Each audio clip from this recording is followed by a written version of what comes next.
Did you know that 80% of falls among seniors happen right at home? For many of us, staying in our home as we age is the goal. But without the right changes, our homes can be dangerous. So today I'm going to share practical tips to make your home safer, more comfortable, and ready for the future so that you can age in place with confidence.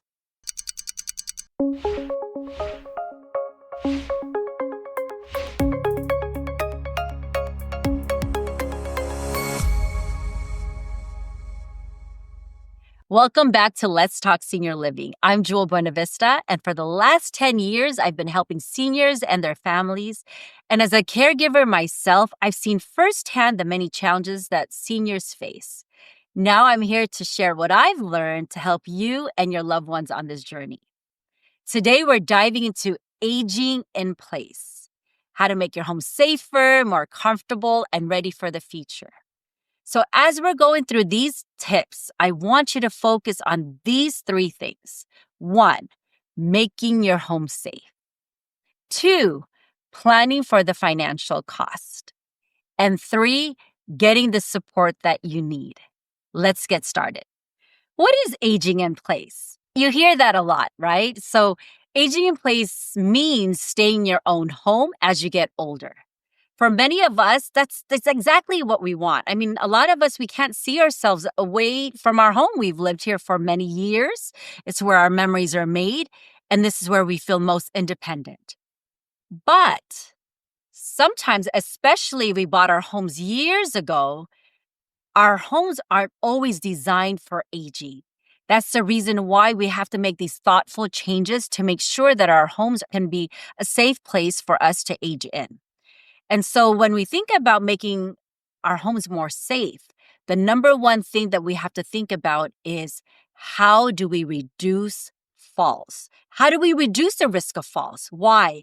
Because falls is the number one cause for injuries among seniors, amongst older adults. So that's the reason why we have to look at our place, our home, to see how can we reduce the falls, okay? So what I'm going to do is I'm going to give you room by room tips so that you can start looking into all the rooms, what changes you can make to make each room more safe for you to live in. Let's start with the bathroom. Because according to CDC, 80% of falls happen in the bathroom. I mean, if you think about it, it's slippery. It's a small space. So that's the reason why let's start off with the bathroom. And here are some changes that you can make to make your bathroom more safe. 1, switch to a walk-in shower or add a shower chair. Install grab bars near the toilet and shower so you really have something to grab onto to help you get up, or just in case you're about to fall, you have something to hold on to. Use non-slip strips in the shower. Use a raised toilet seat or riser so it's easier for you to get up or to even sit down. So these changes don't have to be expensive, but they can make a huge difference. Next, let's go into the kitchen. So here are some things that you can do, changes that you can make in the kitchen. You can keep frequently used items in the lower, easy-to-reach cabinets. Use pull-out shelves or trays. Upgrade to a stove with safety features so that you don't accidentally get yourself burnt if the stove is still on. And use anti-fatigue mats where you stand the most. Okay, again, these small changes in the kitchen can keep cooking so that you can be more safe when you're cooking in the kitchen and stress-free. Next, let's go into the bedroom. Some of the things that you can do. Add night lights, so to avoid nighttime falls. And make sure your bed is at the right height to get in and out of it. And what you can use are bed risers or an adjustable bed. And keep emergency devices like your phones, your medical alerts close to the bed. So that's what you can do in your bedroom. Now you want to go into the common areas or like the living areas and the dining rooms. The most important thing is that you want to remove all the trip hazards like loose rugs and wires. So look around your home, your common areas, and remove all the loose rugs, okay, and wires, okay? Second, you want to brighten the space. So you want to add a lot of lights especially in your pathways. Especially during nighttime, you're walking down the hallway, you want to make sure there's lights along your pathways, okay? And you want to keep all your pathways clear. A lot of times I've been to a lot of homes where there's a lot of clutter, and that clutter, like loose pieces out in the hallways, can cause a lot of falls. So please look around your house, declutter as much as you can, and especially keep the pathways clear. And I know this can be overwhelming. So what I've done is I've made a checklist for you, a very thorough checklist for you, so that you can look at each room to see all the different changes that you can make. So look at the checklist below, and hopefully that can help you.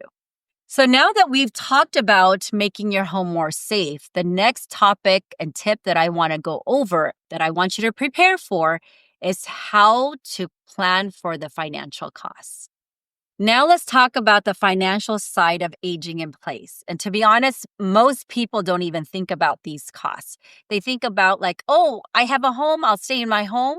But they're not thinking about there's additional costs involved to be able to actually age in place. Why do we have to think about these costs? Did you know that 70% of adults over 65 will need some form of long-term care? That's 70% of you.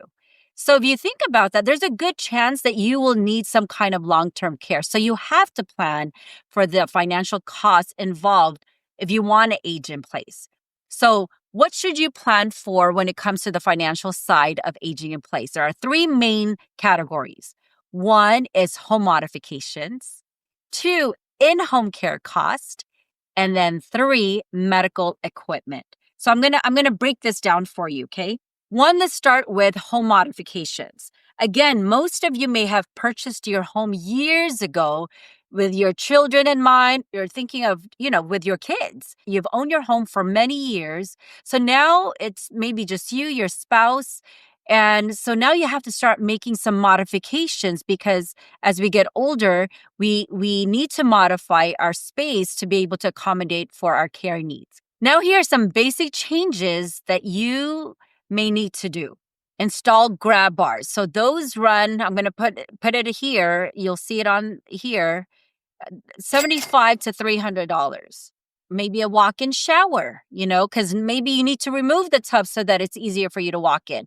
Ramps, widening the doorway. So an average total cost to age in place to do the basic changes, basic modifications, you're looking at about $3,000 to about $15,000. Okay, so this is kind of like national averages. However, if you need to make some major renovations, for example, all your bedrooms are upstairs, there's no rooms downstairs, but now you can't go up the stairs. Those are things that you have to start thinking about, right? So here's some major renovations that people don't realize they have to do if you start needing care, okay? Walk-in shower installations, $2,500 to $10,000. Full bathroom remodel, if to really accommodate you, those are not cheap. $10,000 to $20,000. If your bedrooms are all upstairs, maybe a stair lift installation, $3,000 to $10,000. And now kitchens, accessibility upgrades. So that can range from $10,000 to $40,000. So now you're looking at, if you need major renovations, now you're looking at an average total cost of aging in place, about $3,000 to $50,000 plus. So again, I just want you to keep in mind, if you want to age in place, these are some modifications that you may have to do in your home so that you can really plan ahead. Okay, so we talked about modifying our home. So now we need care. We need care, like we need somebody to help take care of us. So what exactly does in-home care cost? So again, I'm going to talk national averages. So hourly care is right now about $18 to $36 an hour, depending where you are in the nation, or if you either hire a private caregiver or from an agency. So you're looking at about $18 to $36 per hour.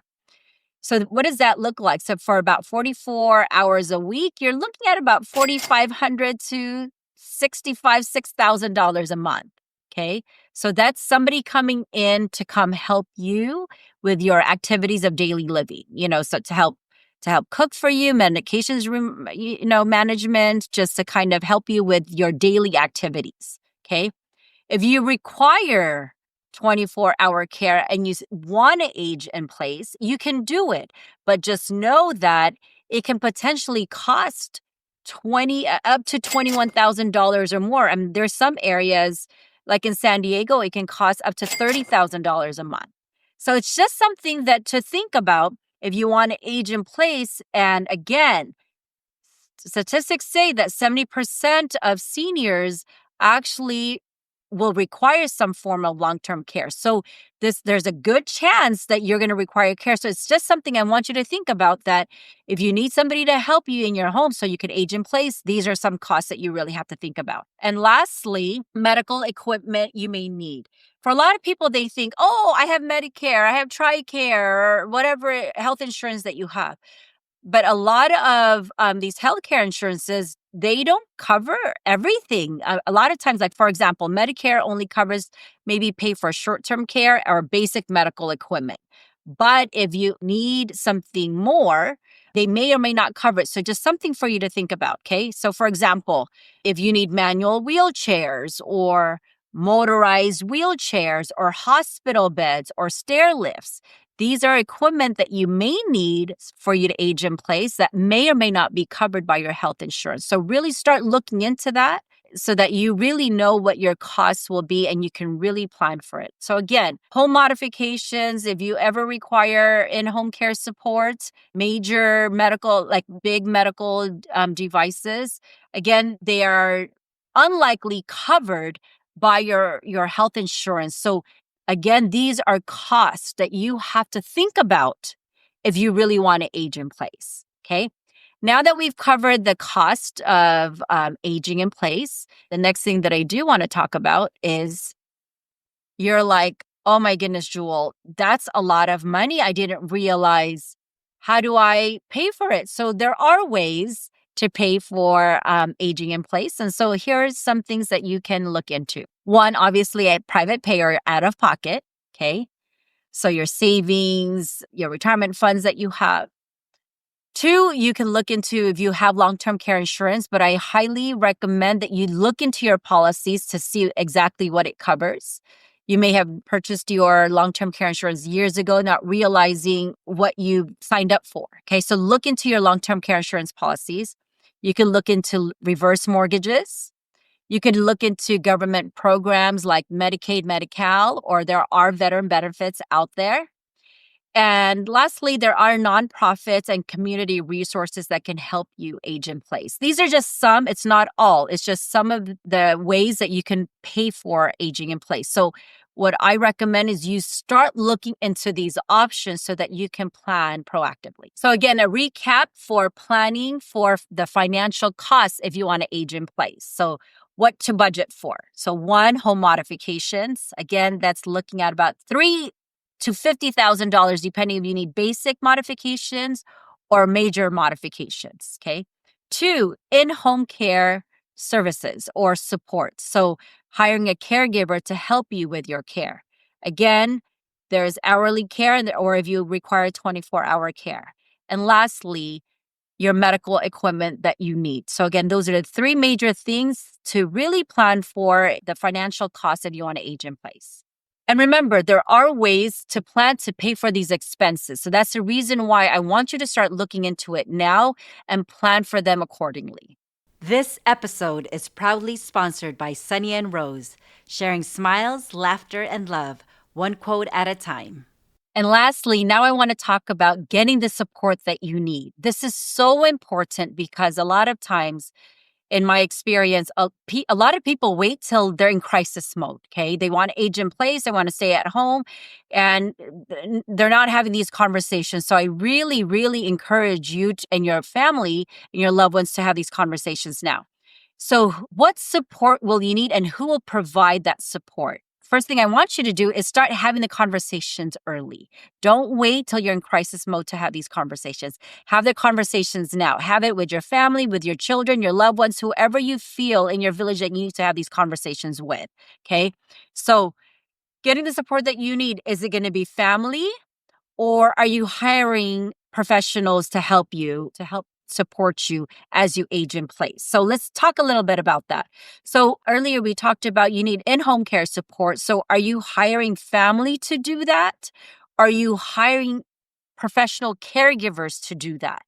And so when depending on what it is that you're going to do, start planning early. Have these conversations with your children. Even if you want your children or your loved ones to help, the question is, are they able to? It's not a matter of want. Okay. And I want to emphasize that because some families maybe they feel like, oh, I can't believe my kids don't want to help me. And please don't take it that they don't want to help. Sometimes they can't because they have their own needs that they need to attend to. So that's the reason why let's start having these conversations now so that you can prepare for them. So when the time comes, you have things in place and no one is hurt. Everybody knows exactly what to do. Okay. So is your family going to come in and help? Or are you going to hire professional caregivers? So you're going to hire professional caregivers, start looking into the different organizations in your local area. Which organization do I want to, which home care agency, and figuring out the cost that it is involved to be able to hire those professional caregivers. So again, getting that support that you need. Another tip that you can do as far as support, okay, you can actually use technology to make things easier. For example, especially if you have an aging parent that or your children away from home, you can use technology. Like there are medical alert systems, there are smart home sensors, there's video check-ins, so that it gives family peace of mind. Like right now, my dad has a technology. He uses, I think it's like Alexa or something.